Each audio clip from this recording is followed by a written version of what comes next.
noche. Para mí es un gran honor, primero, poder estar aquí con ustedes, agradeciéndole al doctor Eusebio, quien pues nos invitó para poder también hacerle la invitación directamente al doctor Rafael Mayo García. El doctor Rafael Mayo García se doctoró en Física Fundamental en la Universidad Complutense de Madrid y empezó su carrera profesional en el sector privado, en el campo de las redes de datos para las telefónicas. Desarrolló esta carrera mientras cursaba su doctorado, donde desarrolló diversos modelos de simulaciones computacionales en física de plasmas. Ha obtenido contratos postdoctorales en Marie Curie, el programa marco de la Comisión Europea, y Juan de Cierva, que es un programa especializado del Ministerio de Educación y Ciencia de España. Desde el 2005 trabaja en CIEMAT, donde fue nombrado investigador tras obtener la primera plaza en la convocatoria competitiva asociada. Desde entonces ha coordinado todas las actividades de I+D, de esta división de TIC. Las colaboraciones científicas con otras divisiones del mismo CIEMAT y grupos externos, así como la participación en proyectos de I+D con financiamientos externos. Actualmente es el responsable de la línea estratégica de computación científica para el Centro CIEMAT. Entre el 2006 y el 2012 fue profesor asociado de la Universidad Complutense de Madrid, impartiendo docencia de grado y máster, así como dirigiendo tesis doctorales. Desde el 2017 es asociado a la Universidad de Harvard, donde comenzó a colaborar gracias a una beca competitiva Salvador de Madagaria, dentro de School of Engineering and Applied Science. A nivel europeo, es coordinador del programa conjunto transversal Digitalización para la Energía de la Alianza Europea para la Investigación en Energía. A la alianza que integra a casi 300 instituciones y es vice-chair del panel de física de acción de Marie Curie. Además, que ahí es que tuve el honor de conocer a Rafael Mayo, es en la función que él ejerce como gestor del área de TIC en el Programa Iberoamericano para el Desarrollo de la Ciencia y la Tecnología, conocido como CITED. En relación con su producción científica y dentro del ámbito de la física y las ciencias de la computación, ha participado en más de 70 proyectos de I+D a través de convocatoria competitiva, siendo investigador principal en 11 de ellos, publicando más de 170 artículos y presentando trabajo en más de 200 conferencias internacionales. Con ustedes, nosotros queremos presentar al doctor Rafael Mayo García.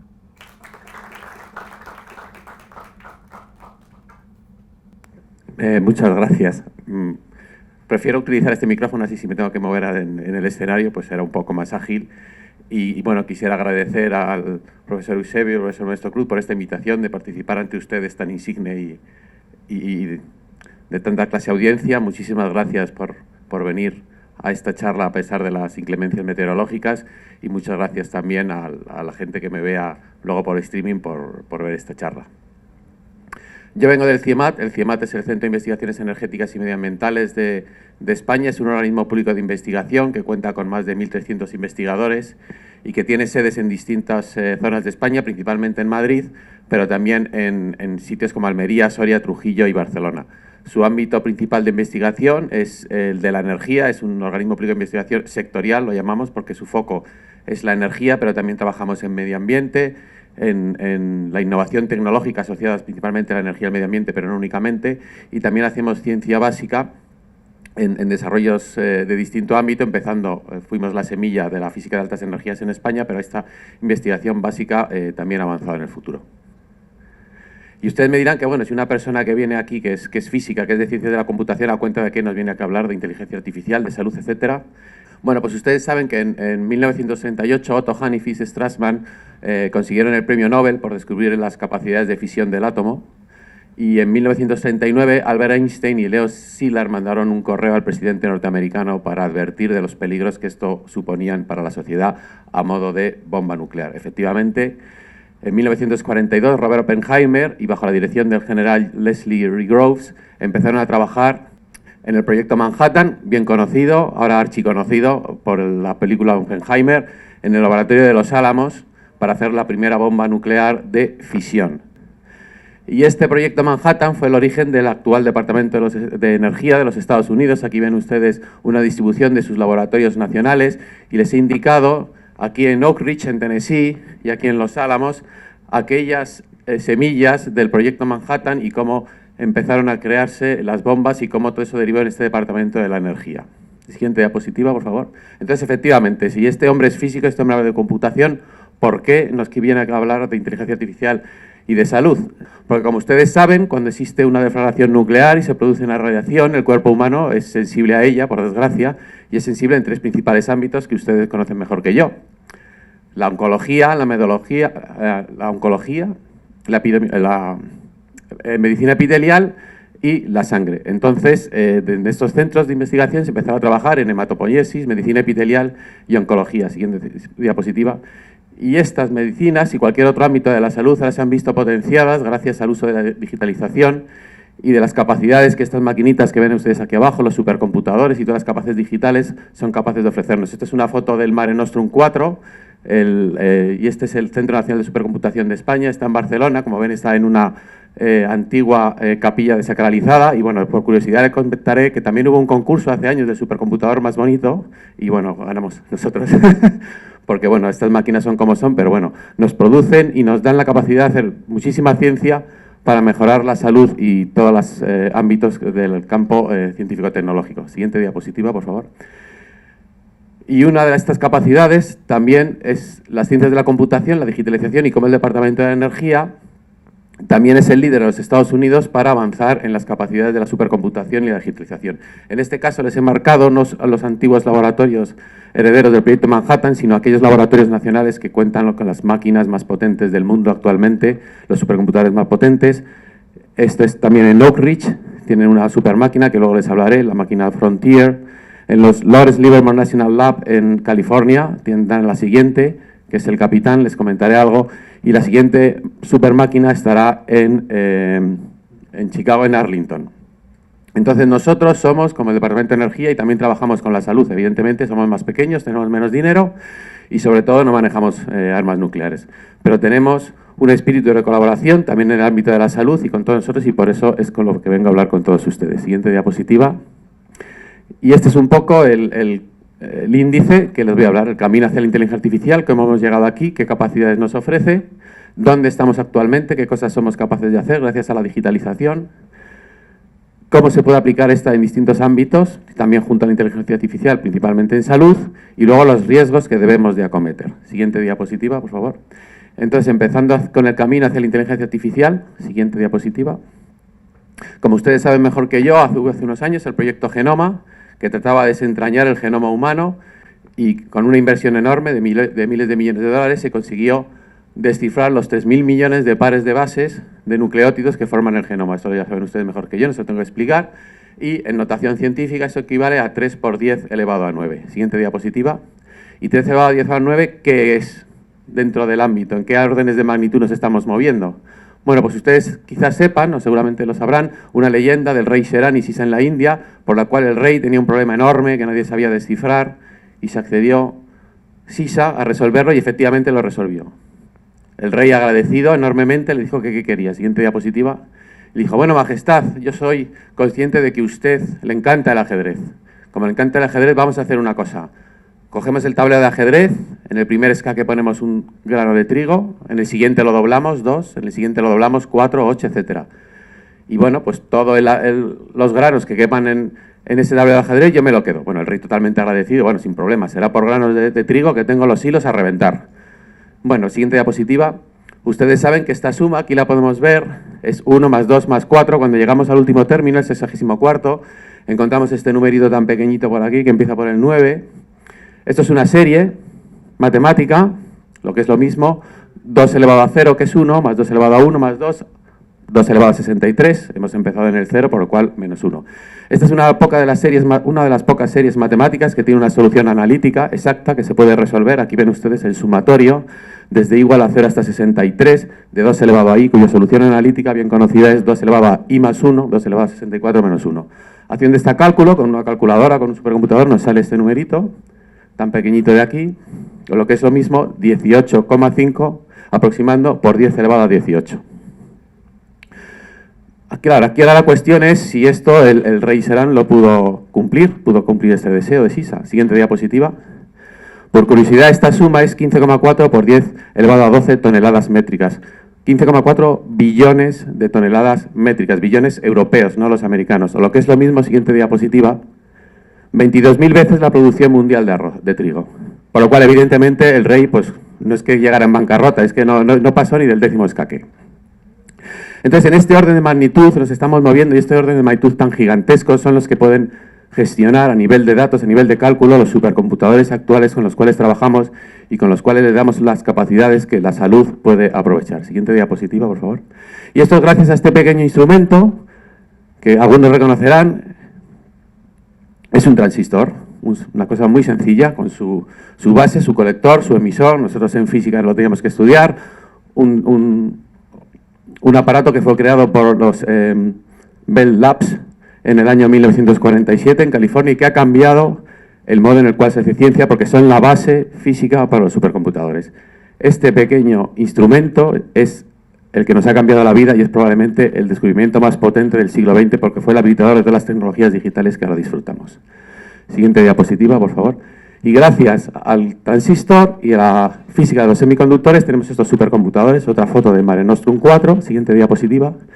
Y aquí vemos un esquema de un supercomputador, que es más o menos la unión de los computadores que ustedes tienen en casa, apilados uno junto al otro. Empezamos trabajando en un chip, que esta es una infografía antigua, aquí tiene 4 cores, ahora ya estamos trabajando por encima de los 100 cores en un chip, estamos trabajando con nanolitografía en el ámbito de los 14 nanómetros. Será muy complicado que bajemos de eso porque a partir de los 7 nanómetros ya entran en juego las propiedades físicas cuánticas y entonces ya tendremos que trabajar en otra cosa que es la tecnología cuántica, que también estamos en ello. Pero bueno, yo tengo mi chip con mis 4, 8, 18 cores, 120, los que sean, da igual. Los integro en una tarjeta, esta tarjeta la voy apilando en los nodos los apilo en un armario, pongo todos los armarios juntos y ya tengo un supercomputador. Por lo cual, ¿qué es un supercomputador? La unión de computadores más pequeños, a priori. Necesito más cosas. Siguiente diapositiva. Necesito una red de baja latencia, que quiere decir que los distintos componentes de supercomputador hablen entre ellos. Cuanto más rápido hablen, más rápido se pasa la información y si yo hago un cálculo que lo hago a trocitos, más rápido se interconecta, más rápido hablan entre ellos y mi solución final la consigo antes. Además de la red de baja latencia, siguiente diapositiva, por favor. Necesito un almacenamiento donde yo tengo los datos que le voy a dar al supercomputador para que trabaje, los datos que necesita el supercomputador mientras está trabajando y cuando me produce una salida, donde me los almacena para que yo los pueda coger. Y por último, siguiente diapositiva, necesito un sistema de refrigeración porque estos aparatos disipan una cantidad enorme de energía y de calor. Son capaces de trabajar a temperatura ambiente, 20 y pico grados, sin problema, están diseñados para que sean así, pero si no tienen con una refrigeración, bien por aire o actualmente va a tener que ser líquida, porque ya van a tener unas capacidades de disipación de energía enormes, esto colapsa por el calor que produce. En un futuro, los siguientes procesadores que van a venir van a consumir 1 kilovatio por procesador. Entonces, únicamente se van a poder refrigerar por agua, por líquido. La refrigeración por aire ya no funcionará. Siguiente diapositiva. Entonces, con estas maquinitas y todas las capacidades que nos ofrecen, principalmente y en un inicio de cálculo, pero ahora vamos a ver muchas más capacidades, podemos hacer simulaciones numéricas que han servido para verificar modelos, prever comportamientos, encontrar soluciones y, en definitiva, han cambiado el mundo en el que se corroboran teoría y experimentos, han cambiado el modo en el cual hacemos ciencia. Ustedes en el ámbito de salud saben infinitamente mejor que yo que antes hacía unos experimentos y trabajaba in vitro, con mis matraces y mis cosas, yo probaba mis distintas teorías, mis distintas medicinas, etcétera, y cuando ya tenía un buen candidato, lo pasaba in vivo a probarlo pues ya pues con ratones, cobayas y en algún momento ensayos clínicos con seres humanos. Siguiente diapositiva. Ahora esto es distinto, ahora cuento con otra capacidad que es la llamada in silico, porque yo trabajo con los supercomputadores semiconductores, silicio, y yo soy capaz de hacer simulaciones numéricas que las más óptimas, las que funcionan mejor sobre el papel, sobre mi simulación numérica, son las que ya pruebo in vitro. Esto me ahorra un montón de trabajo, un montón de dinero, por supuesto a cambio de tener supercomputadores que tampoco son baratos, pero me ahorra un trabajo ingente, por lo cual ahora todo se hace con simulación numérica y cualquier tipo de trabajo, si yo tengo que hacer una nueva instalación científica, tengo que hacer una nueva teoría económica, tengo que hacer un análisis de datos social, voy a trabajar con supercomputadores y con todas las capacidades que me ofrece la digitalización. Siguiente diapositiva, por favor. Y aquí vemos un poco del orden de magnitud de nuevo en los que estamos trabajando. Tenemos el caso más elevado, generalmente de 10 elevado a 22, de la combustión, como la producción mundial de trigo.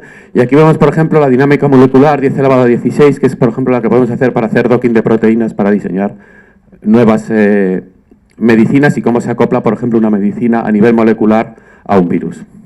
Siguiente diapositiva.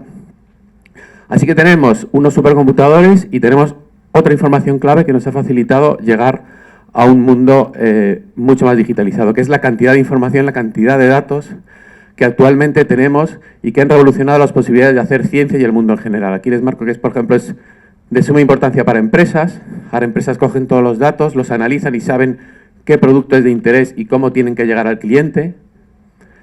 Es importante en las redes sociales, que son unos generadores de datos brutales. Las redes sociales saben absolutamente todo de nosotros. Yo hace muchísimos años, hace casi ya 10 años, estuve en una charla de un profesor de Stanford que decía que con 100 likes Facebook sabía todo de ti y con 200 likes sabía más que tu madre. Y también los experimentos científicos generan muchísima información, de tal forma que hemos llegado a un momento en el cual ahora mismo los datos son el petróleo del siglo XXI. Quien tiene esos datos, quien tiene sus datos los puede explotar, los puede analizar, puede sacar inferencias, puede sacar un montón de información que antes era inaccesible y ahora pueden hacer nuevas metodologías y pueden predecir muchísimos comportamientos. Siguiente diapositiva, por favor. Este es un pantallazo de los datos que se generan a nivel mundial. Un día en datos. Aquí podemos ver que las redes sociales, Facebook, genera 4 petabytes al día, que es una barbaridad. Si sumamos todos, nos vamos a esta enormidad, 463 exabytes. 463 por 10 elevado a 18, todos los días. Quien maneja esta información puede obtenerla. Siguiente diapositiva, por favor. ¿Y por qué podemos generar esta información? Porque contamos con estos dispositivos, que es una tarjeta gráfica para hacer juegos. Siguiente diapositiva. NVIDIA empezó a hacer estas tarjetas gráficas para que los juegos fueran cada vez más potentes. Aquí les pongo algunos ejemplos, el Fortnite, World of Warcraft, Minecraft. ¿Qué es lo que pasa? Que todos estos gráficos son vectoriales. Y muchos de los cálculos que se hacen en ciencia se hacen con matrices, que son vectores. Alguien se dio cuenta que la misma metodología matemática podría servir para hacer ciencia. NVIDIA, por supuesto, también se dio cuenta. Siguiente diapositiva. Y en vez de crear tarjetas gráficas, que las sigue creando para juegos, empezó a crear tarjetas gráficas para ciencia. Le puso nombres de científicos. Esta, por ejemplo, es una Tesla. Las otras se llaman Hopper, que son las últimas, ha habido Voltas, etc. Así que NVIDIA ahora produce estas gráficas y se está convirtiendo, por supuesto, en una de las empresas más cotizadas del mundo. Y un día vi un chiste que decía que si todo el mundo busca oro, vende palas. ¿Y quién vendía palas? NVIDIA. Siguiente diapositiva. Así que tenemos todos esos datos y la gracia es que está muy bien tenerlos, pero tengo que extraer la información que hay debajo. Si yo no soy capaz de extraer la información, eso no vale para nada. Yo a veces pongo el mismo ejemplo cuando voy a dar este tipo de charlas a un nivel más inferior, por ejemplo en los institutos, que les digo que si yo tengo un metro cúbico, en una caja de 1 metro cúbico de metacrilato y yo tiro 3 pelotas rojas y 3 pelotas azules y te digo que me cojas las rojas, es muy fácil. Si yo echo las 3 pelotas rojas y lleno el metro cúbico con pelotas azules y le digo extráeme las rojas, ya no es tan fácil porque ni se ven.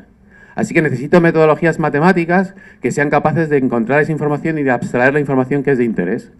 Una de las más famosas es la inteligencia artificial. No es la única, pero sí que actualmente es la que está más de moda. ¿Por qué? Porque también ha cambiado el modo en hacer ciencia, dado que nos permite poder extraer información de datos masivos. La inteligencia artificial no es nueva para nada, fue creada en los años 50 por trabajos de McCarthy y de Arthur Samuel, ahí ven los años en los cuales los publicaron, 56 y 59, y si ahora mismo es tan importante es porque contamos con la potencia de cálculo que hace que esta información sea procesable, los supercomputadores que les mostraba anteriormente. Y aquí tengo un celebérrimo gráfico de la inteligencia artificial en el cual esta burbuja es capaz de surcar un mar de datos y yo tengo una inteligencia artificial que trata de imitar al humano. Un subconjunto de ella es el aprendizaje automático, el machine learning, que es un método que mejora con la experiencia, un sistema experto. Parte del aprendizaje automático es el aprendizaje profundo o deep learning, en el cual yo ya entreno a una red neuronal para que haga una actividad específica. Y últimamente, y de muchísima actualidad, tenemos la inteligencia artificial generativa, la cual genera, entre comillas, nueva información a partir de datos con los cuales ha sido entrenado. Siempre crea datos e información con información pasada. Siguiente diapositiva. Así que la inteligencia artificial es una potente herramienta para multitud de tareas, tales como minería de datos, procesamiento de lenguaje, de suma importancia en el mundo de la salud, sistemas de apoyo a la decisión, por ejemplo, para los tomadores de decisión, que pueden anticipar distintos escenarios con inteligencia artificial, asistentes automáticos, la conducción automática, se necesita gracias a que contamos con todas estas capacidades de digitalización, un coche, o la identificación de patrones, que se empezó tradicionalmente con el reconocimiento de números, matrículas, etcétera, y ahora puede servir para hacer una identificación de patrones en imágenes de diagnóstico médico. La gracia de la inteligencia artificial es que puedo trabajar con ella mediante un aprendizaje no supervisado, la máquina va aprendiendo por sí sola. Puedo hacer un aprendizaje supervisado, que es que un usuario le va diciendo cómo tiene que ir aprendiendo y le va clasificando, por ejemplo, las imágenes para que él ya sepa lo que tiene que hacer, la red neuronal aprenda. Y luego está el reforzado, que es que una vez que yo he entrenado a mi red, le estoy poniendo distintos problemas y le digo cuán exactamente está respondiendo. Por supuesto, tengo que tener en cuenta la ética de la inteligencia artificial, que hablaremos de ella más adelante. Siguiente diapositiva, por favor. Así que, ¿dónde estamos actualmente? Siguiente diapositiva, por favor. Gracias a estas maquinitas que les he contado antes, somos capaces de trabajar con inteligencia artificial. Estas máquinas que llegan a la exaescala, el exaflop, o sea, son capaces de hacer 10 elevado a 18 operaciones en coma flotante por segundo, son las que nos permiten trabajar en inteligencia artificial porque consiguen esta potencia de cálculo tan enorme gracias a las GPUs. Ese fue el primer supercomputador que llegó a la exaescala, el Frontier, está en el Oak Ridge, aquí lo ven ustedes, en Tennessee, y algunas curiosidades. Tiene un flujo de 22.334 litros por minuto para refrigerarse. Con ese flujo llenaría una piscina de tamaño olímpico en menos de 2 horas. Cuenta con 145 kilómetros de cables, pesa lo mismo que 35 autobuses escolares de los Estados Unidos, ocupa lo que 2 pistas de baloncestos y, como les comentaba, ha alcanzado la exaescala, un exaflop. Después de ello seguirá el Capitán. El Capitán no es una traducción, no va a ser The Captain, se va a llamar el Capitán en español porque está en el Lawrence Livermore de California y tendrá ya los 2 exaflops. Doblará la capacidad de este supercomputador y el Capitán podrá hacer en un segundo lo que toda la población mundial tardaría en hacer 8 años realizando una operación por segundo. Pues nada, esta maquinita le damos, se lo traga y en un segundito nos da la información. Y ese cálculo es la base de la inteligencia artificial. Siguiente diapositiva. Parte de la inteligencia artificial les comentaba que eso es GPT y ChatGPT, que es su interfaz para usuario. GPT-4 corresponde a Generative Pre-trained Transformer y les he subrayado Transformer porque es un tipo de red neuronal que es paralelizable. Esto es muy importante porque yo el cálculo lo puedo hacer trocitos, lo puedo dividir en distintos trozos, se ejecutan cada uno en paralelo, si lo divido en 10 trozos, los 10 se ejecutan a la vez, por lo cual en teoría, luego no es así, pero en teoría divido mi cálculo por 10, lo que tarda. Esto GPT es una tecnología que fue desarrollado por Google. Las empresas Big Tech de los Estados Unidos son las grandes impulsores de la inteligencia artificial y se creó para hacer procesamiento del lenguaje, por lo cual su principal trabajo fue generar palabras como el predictor de WhatsApp. Pero ¿cómo genera más cosas que solo predecir una palabra, ¿no? Que yo si pongo buenos, él sepa que voy a decir a la siguiente continuación días. Bueno, pues mediante redes neuronales de esos transformers y el entrenamiento de lo que ha de hacer. Se hace un entrenamiento gigantesco que ahora vamos a ver y funciona a partir de patrones. El GPT va creando patrones, por ejemplo, si hablo de animales, perros, gatos, gallinas, etcétera, y los va interconectando, marca unas distancias, cuanto menor es la distancia, más es la interrelación entre patrón y él puede empezar a trabajar y dar soluciones. Siguiente diapositiva. ¿Cómo los entreno? Bueno, pues la segunda versión del GPT Utilizó 10 elevado a 7 parámetros para el entrenamiento. La tercera ya nos fuimos a 1,75 por 10 elevado a 9. Y GPT-4 no da los datos, pero en el año 2023 se dice que 620 veces más. Claro, que es lo mismo, ya estamos en el orden de los 10 elevado a 12. ¿Cuál es la gracia de GPT? Que tuvo un entrenamiento supervisado.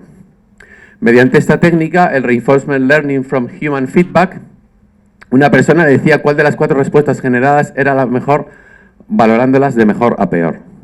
Una vez que estaba entrenado, OpenAI contrató a muchísima gente que le iba haciendo preguntas a GPT, respondía cuáles de las 4 es la mejor y decía, pues esta es la mejor, efectivamente, o no, la mejor es esta, luego esta la segunda, mejor, tercera, etcétera.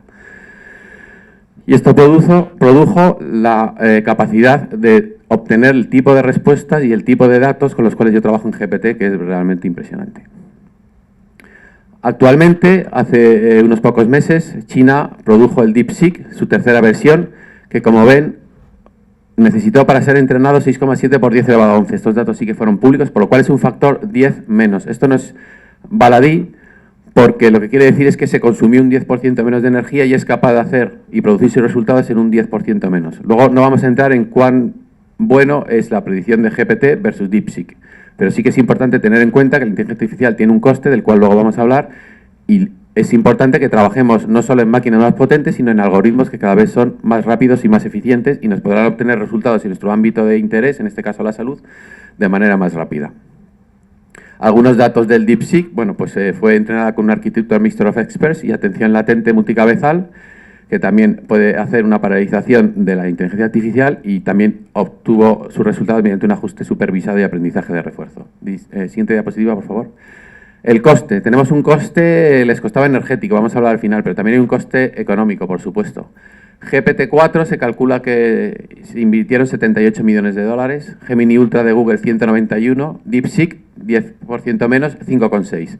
Utilizaron 2.048 GPUs de NVIDIA, Hopper 800 y 2,8 millones de horas GPU. Es una cantidad ingente de datos. Siguiente diapositiva, por favor. Y una vez que tenemos estas potencias de cálculo, ya empezamos a utilizarlas en el ámbito de la salud. Y con ello voy a llegar a ya algunos ejemplos que les pueden ser de interés.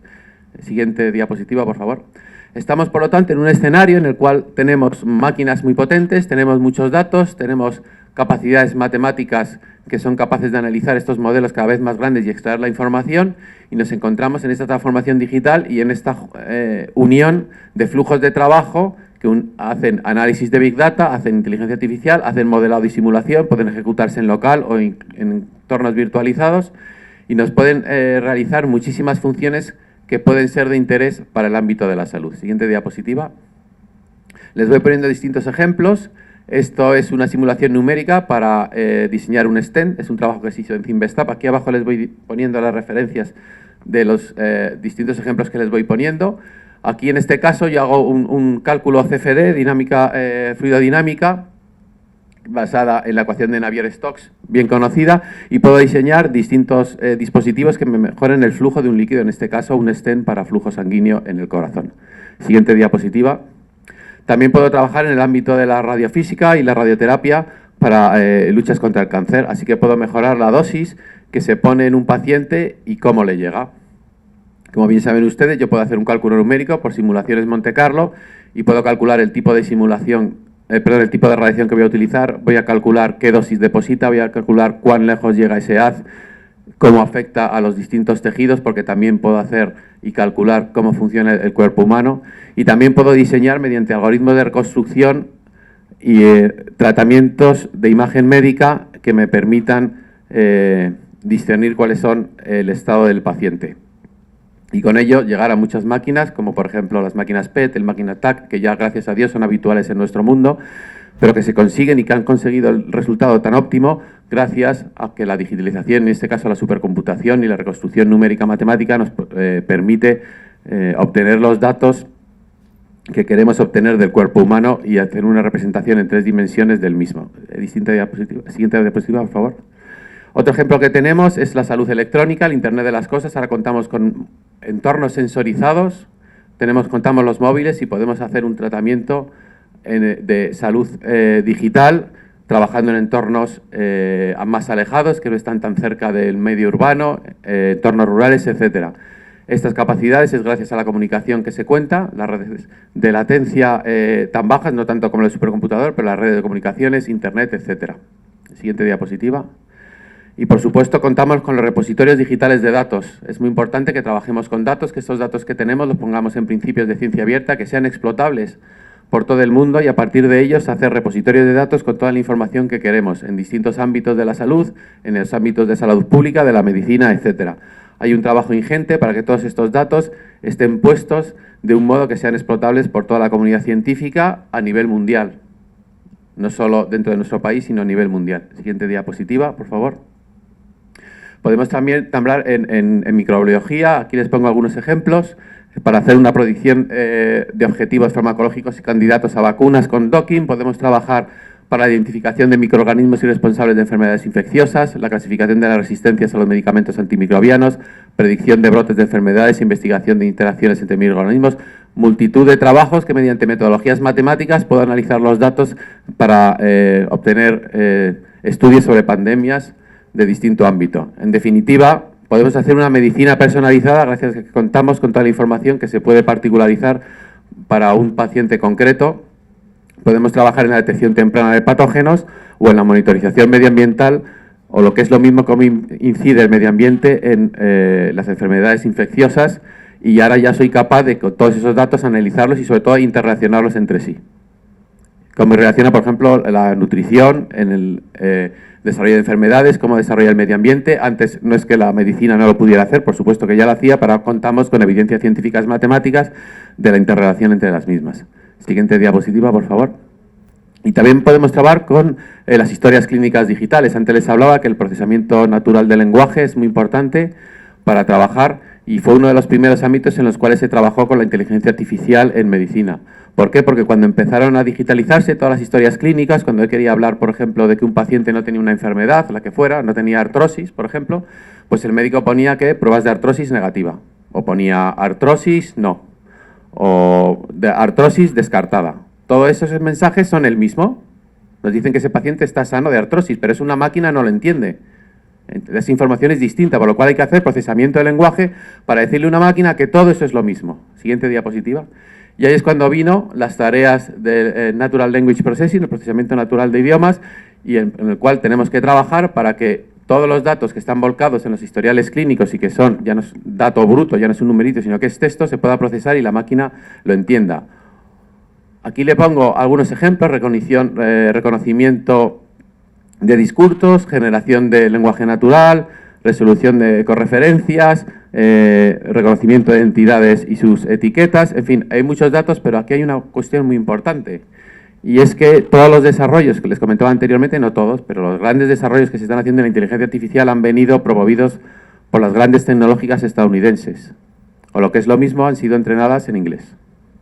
Y si nosotros queremos trabajar en español, tendremos que hacer todo este proceso entrenándolo en español. Porque los resultados no serán los mismos, los datos de entrenamiento no serán los mismos, y si yo quiero tener unos resultados muy precisos, tendré que trabajar con procesamiento natural del lenguaje en el idioma en el cual yo voy a trabajar. Tendré una ventaja competitiva, que si simplemente adapto el que viene de los Estados Unidos o el que viene de China. Esto no es un problema de dónde vienen, de qué potencia los ha incluido, sino del lenguaje con los cuales ha sido entrenado. A este respecto, yo, por ejemplo, les puedo comentar que dentro de la cumbre de jefes de Estado existe unas misiones de innovación, existe una de digitalización, y la que dentro de digitalización va a hablar sobre inteligencia artificial va a ser para la creación de modelos de lenguaje enormes en español y portugués. Siguiente diapositiva. Otro ejemplo que podemos hacer, en el cual también estamos trabajando en el CIMAT, es la reprogramación génica para trabajar en enfermedades. En este caso, en el CIMAT, trabajamos en enfermedades raras, como le comentaba anteriormente, en medicina epitelial, hematopoiesis y oncología. Y nosotros, con nuestros compañeros de medicina hematopoyética, lo que trabajamos es, gracias a que ellos trabajan con la metodología de CRISPR para hacer una reprogramación génica e introducir en los ratones un nuevo código de aminoácidos con los cuales intentar ver si ese ratón va mejorando. En este caso es un ejemplo de enfermedad rara con la piruvatoquinasa. Nosotros hemos hecho un software en Python para que se pueda hacer un seguimiento de cómo evoluciona ese barcode que ha sido introducido en el ratón enfermo, cómo evoluciona en el tiempo, y puede hacer un seguimiento de si esa nueva metodología está siendo efectiva o no. Ya no tienen que esperar a ver cómo evoluciona el ratón. Con la evolución y el análisis genómico y esta herramienta que nosotros hemos implementado para ellos detectan si está funcionando el tratamiento o no. Así que podemos hacer una calidad individual del genoma y podemos hacer una evolución conjunta del barcode para ver cómo está funcionando esa nueva medicina. Siguiente diapositiva. Otro ejemplo que hemos desarrollado en el CIEMAT es el análisis de imagen. Esto se ha desarrollado en muchos sitios. Aquí nosotros le ponemos un ejemplo de la hipersaluria primaria. Esta es una histología de un riñón de un ratón que tiene esta enfermedad. Siguiente diapositiva. Y nosotros, con un transformer, con una red neuronal, hemos hecho un software que es capaz de dictaminar automáticamente el grado de enfermedad que tiene esa histología y que tiene ese ratón. Pues todas estas capacidades nos las puede hacer la inteligencia artificial y nos va a ahorrar mucho trabajo y nos va a ayudar a que estas identificaciones sean automáticas y sean precisas. Siguiente diapositiva, por favor. Aquí les pongo unos ejemplos también de cáncer de mama y les pongo de la respuesta de un estudiante, que podría ser la que puede dar ChatGPT. ¿Cómo describirías esta imagen? Aquí está ampliada a la izquierda. Pues la imagen muestra una resonancia magnética de una mama comparado de vistas diferentes. En la imagen de la izquierda se observa una masa hiperdensa y brillante que podría corresponder a una lesión o tumoración potencialmente maligna, mientras que por la derecha, bueno, pues ya es una mama sana. Esto podría ser el ejemplo, el análogo al ejemplo que yo les comentaba anteriormente de la hipersaluria primaria, o sea, un estudiante, GPT, un estudiante entre comillas, te dice, mira estas imágenes. Pues bueno, está bien claro, ¿no? Una mama enferma y una mama sana. Siguiente diapositiva. Bueno, pues con la inteligencia artificial podemos pasar a la respuesta propia de un experto. La inteligencia artificial ve este punto, que a lo mejor se le puede escapar a un médico o no, por supuesto. A un médico experto a lo mejor no, pero a un médico residente a lo mejor sí. Y la inteligencia artificial ya te dice que tiene una evolución estimada en 5 años que va a quedar en un cáncer de mama.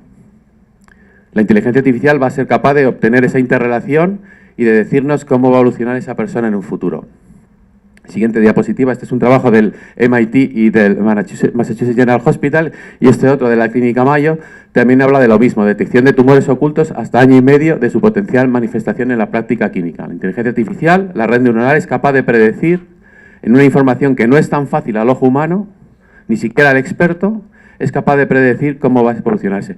La inteligencia artificial es infalible, pues tan infalible como puede ser un médico experto, también se puede equivocar. Pero lo que está claro es que ya puede dar una indicación de que a esa persona hay que hacerle un seguimiento más pormenorizado, porque tiene una preponderancia obtener esa enfermedad. Siguiente diapositiva, por favor. Así que nos encontramos ya en un entorno en el cual podemos hacer gemelos digitales. Los gemelos digitales, ya saben ustedes que es la representación virtual de una realidad. En este caso les he puesto la turbina de un avión. Y si yo represento un gemelo digital de esa turbina, puedo hacer muchas cosas con ella. Puedo predecir cuándo se va a romper. Puedo predecir si yo le cambio su configuración de trabajo, cómo va a responder. Si yo le cambio una pieza, cómo va a responder. Puedo hacer muchas cosas que ya no tengo que hacer un test en un banco de pruebas. Lo hago en una máquina, lo hago en un supercomputador. Me ahorro muchísimo dinero y muchísimas pruebas. Siguiente diapositiva. Por supuesto, este concepto lo puedo pasar al cuerpo humano. Y puedo hacer un gemelo digital del cuerpo humano con toda la complejidad que eso tiene. Siguiente diapositiva. Así que puedo hacer un trabajo para que el cirujano, el profesor me indicaba ya que van a obtener aquí en la República Dominicana, el Brain Labs, yo puedo hacer un gemelo digital de tal forma que el cirujano o el neurocirujano antes de abrir ya sabe lo que se va a encontrar. Puedo hacerlo de tal forma que mientras él está operando, esa operación se puede seguir a través de simulación numérica por sus colaboradores. Y aquí quisiera destacar este ejemplo. Como bien reconocen ustedes, este es el ordenador Da Vinci. Y bueno, un médico de mi esposa Laura, un amigo médico de mi esposa Laura y mío, nos comentaba hace unas semanas que cuando Da Vinci se puso en funcionamiento, los cirujanos más expertos, los más hábiles, eran capaces de hacer una cirugía que la máquina no podía. Entonces, bueno, pues claro, empezó, bueno, sí, Da Vinci está muy bien, pero es que las manos del doctor no sé quién, es que eso no las tiene nadie. ¿Qué es lo que ha pasado? Que eso pasó hace 20 años. Hace 20 años, cuando se creó Da Vinci, los actuales cirujanos estaban jugando en casa con un joystick. Y ahora esos jugadores de joystick, ahora son médicos. Ellos trabajan con un joystick, como no trabajaba un cirujano 20 años, y con esta máquina son capaces de hacer lo que no se podía hacer antes, porque la precisión que tiene y las capacidades que tiene son mayores que las de una persona. Así que las personas que son nativas en capacidades digitales tienen un plus y pueden explotar esta tecnología de una manera mayor. Siguiente diapositiva, por favor. Así que, bueno, en teoría la inteligencia artificial nos ofrece muchas cosas, muchas posibilidades, pero hay unos riesgos y es importante que tengamos en cuenta. Siguiente diapositiva, por favor. Es muy importante cómo entreno una red neuronal. Eso quiere decir qué modelo la entreno. Aquí tienen un pantallazo de distintos modelos. El famoso GPT-4 está aquí, pero hay un montón de modelos. Capacidades y metodologías matemáticas con las cuales yo entreno mi red neuronal. Yo entreno la capacidad de la inteligencia artificial. Distinta diapositiva. Genera un sesgo. Es obvio. Si yo entreno a alguien de una forma, le genero un sesgo. Según le esté entrenando, esa persona tendrá una tendencia. Siguiente diapositiva, por favor. El sesgo es malo porque siempre cuando hablamos de sesgo decimos, el sesgo está mal. Entonces yo les pongo este ejemplo que es muy famoso. Ya se empezó a trabajar en la Primera Guerra Mundial cuando aparecieron los aviones, pero ya en la Segunda Guerra Mundial fue aún mayor. Los aviones salían a sus batallas aéreas, ¿no?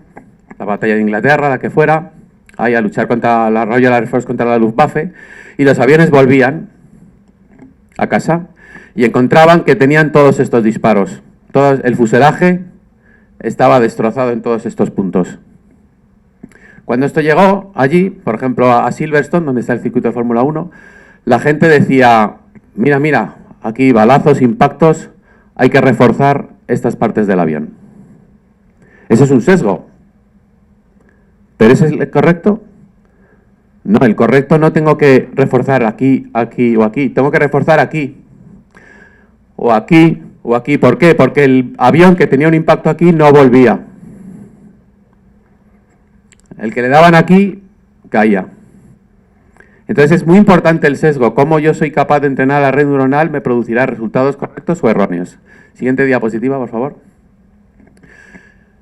Y eso se aplica a enfermedades tan importantes como el Parkinson o el Alzheimer. Y cómo yo trabajo con este sesgo con el cual yo voy a entrenar la red. Porque ya tiene implicaciones. Según yo entrene a mi red, le puedo decir si algo es Parkinson o es Alzheimer. Según yo la entrene, puedo dar un resultado que puede terminar en la incapacitación de una persona, cuando a lo mejor no está enferma. O está enferma, pero no en un grado tan degenerativo como para que esa persona se la incapacite legalmente, pierda toda su propiedad. Se le da un poder de ruina, que es lo máximo que existe en el derecho español, que esa persona es cero.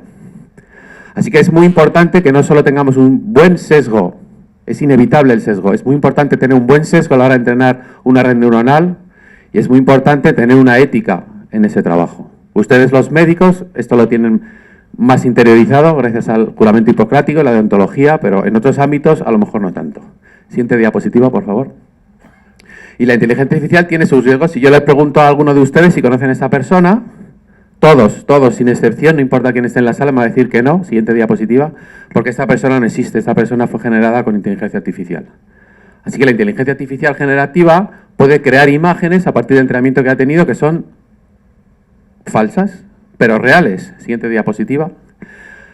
En otras palabras, los resultados de GPT-4 son verosímiles, que no ha de significar que sea verdad. Y esto es muy importante que la gente que explota la inteligencia artificial sea consciente de ello. Tienen que ser críticos con la inteligencia artificial.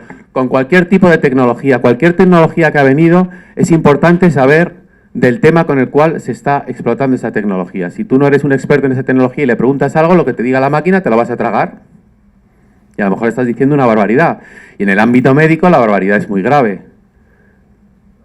Así que tenemos que ser muy conscientes de que la inteligencia artificial nos produce unas capacidades y la digitalización unas capacidades enormes, pero tenemos que decirles a nuestros estudiantes de medicina que sean críticos con ella. Y sobre todo si están trabajando con inteligencia artificial generativa, sean conscientes que los resultados son verosímiles, pero pueden ser más falsos que Judas. Así que, además de ello, hay que hacer un uso responsable, lo que les comentaba, de ética en la inteligencia artificial. Siguiente diapositiva, por favor. Y tenemos otro riesgo. Otro riesgo es la emisión energética que tiene la inteligencia artificial. Aquí yo les pongo una gráfica con distintas emisiones de CO2 en toneladas. Vemos, por ejemplo, que La vida en Norteamérica tiene de promedio en un año 18,08 toneladas de CO2 de emisión. Un coche durante toda su vida media, más o menos, 63 toneladas. GPT-3, 502. Como ven, el orden de magnitud es enorme. Recuerden que GPT-4 era 600 veces. Siguiente diapositiva, por favor. Así que ya hay mucha gente preocupada por esto. Y aquí les pongo un informe de la Agencia Internacional de la Energía que dice que la inteligencia artificial representa el 1,5% del uso mundial de electricidad, hasta el 6% si se tiene en cuenta todas las TIC. Esto va peor.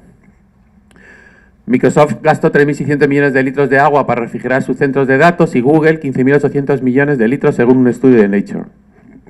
Actualmente, en 2025, la inteligencia artificial podría suponer una décima parte del consumo de electricidad a nivel mundial. Esto lo ha dicho Gary Dickerson, director ejecutivo de Applied Materials. Algunos estudios dicen que en el 2026 la inteligencia artificial en el mundo consumirá tanta energía como países como Austria o Finlandia, países del primer mundo.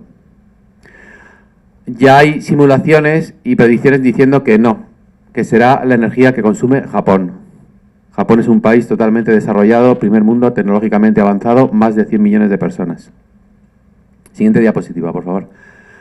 Así que bueno, tenemos que ser conscientes de que la inteligencia artificial nos ofrece muchas capacidades, muchas posibilidades, pero también tiene unos riesgos que tenemos que tener en cuenta. Así que tenemos que trabajar en que la inteligencia artificial sea adoptada por todos, de una manera ética, de una manera crítica en su uso, y de tal forma que trabajemos para que el consumo energético de esa electricidad que se produce sea lo menor posible. Dos últimas ideas que no les había puesto, así que un extra bonus y ya termino con ustedes. Siguiente diapositiva.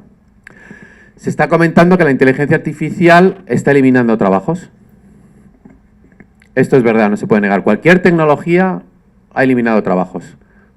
Cuando vino el coche desaparecieron las personas que trabajaban en calesas.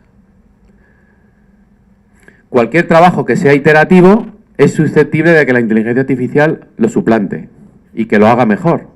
Eso no quiere decir que lo haga desaparecer, que desaparezca del todo. Pero donde yo necesitaba 10 personas que analizaban una radiografía, ahora me lo hace la máquina y con uno que lo supervise al final me vale. Entonces, ¿la inteligencia artificial va a eliminar todos los trabajos? Siguiente diapositiva, por favor. Bueno, pues Albanese y colaboradores hicieron un trabajo para el Banco Central Europeo que dijeron esto. Usando datos para ocupaciones al nivel de 3 dígitos en Europa, encontramos que en promedio el empleo ha aumentado más en las ocupaciones más expuestas a la inteligencia artificial. Lo cual parecía ser ir en contra de la que pensábamos, pero han hecho un estudio y esto pasa. ¿Y esto pasa por qué? Porque esto ocurre en mayor medida en el caso de las ocupaciones con una proporción relativamente mayor de jóvenes y trabajadores de mayor cualificación profesional. ¿Recordaban lo del Da Vinci y la gente que trabajaba con el joystick desde que eran pequeños? Pues la inteligencia artificial eliminará algunos trabajos, pero creará otros nuevos. Y los que son nativos en ellos se aprovecharán. Siguiente diapositiva. Resumen, tenemos buenos y masivos datos, tenemos iteración de tareas con la inteligencia artificial que se van a hacer de una manera más precisa y más rápida. Los trabajos que se hagan van a ser con equipos multidisciplinares que estarán formados por médicos, farmacéuticos, biólogos, bioinformáticos tampoco, pero si queremos aprovechar verdaderamente la tecnología tenemos que hacer equipos multidisciplinares que cuenten con informáticos, físicos, matemáticos, ingenieros, porque esta gente no sabe de medicina y muchos médicos trabajarán muy bien con la tecnología, pero cuando trabajen con tecnología estas personas lo harán mejor o más rápidas. Si yo cuento con equipos multidisciplinares el impacto será mayor. Y también contamos con recursos computacionales y de almacenamiento enormes. Siguiente diapositiva. Por lo cual termino esta charla con un pantallazo de la unidad del grupo que yo dirijo en el CIEMAT, que tenemos estas capacidades de cómputo, tenemos la colaboración que hacemos con el ámbito de la salud y aquí les ofrezco que cualquier tipo de colaboración con ustedes será un placer buscar medios de que podamos trabajar juntos. Muchísimas gracias por su atención.